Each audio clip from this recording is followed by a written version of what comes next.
la procédure est très très très précise. Il y a des annonces à faire, quelquefois même dans plusieurs journaux, annonces légales.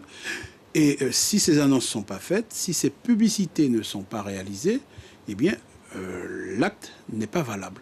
D'autres textes sont en cours d'examen actuellement par le législateur. D'ores et déjà, on sait qu'il veillera à ce que le journal consacre 50% de son activité aux annonces légales.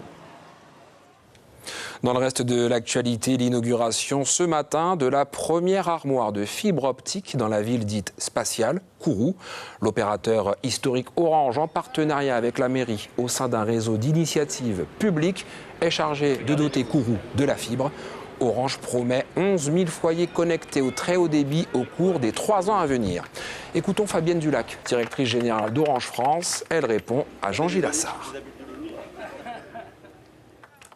Nous allons déployer, donc construire le réseau, l'exploiter et le commercialiser pour le compte de tous les opérateurs de la zone, Digicel, Canal+, et tous les autres. C'est un métier d'opérateur de réseau que nous allons faire ici, mais nous serons aussi à la fin un opérateur commercial. Mais ce qui est important, c'est qu'au final, nous mettons à disposition de Kourou notre savoir-faire d'opérateur de réseau, qui a une longue histoire derrière lui, puisque nous avons déployé au final le cuivre il y a 70 ans et que nous avons déjà déployé la fibre en étant leader en France et leader en Europe d'ailleurs. Alors dites-moi, quand les Kouroussiens pourront bénéficier de ce réseau?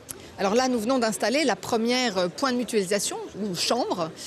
Et donc nous allons commencer à raccorder les premiers clients dès cette année 2020. C'est une 50aine de foyers qui vont pouvoir être raccordés, 3 000 l'année prochaine, puis 4 000. À fin 2022, l'ensemble de Kourou sera raccordé à la fibre. Suivez l'info sur Guyana Première, télé, radio et Internet.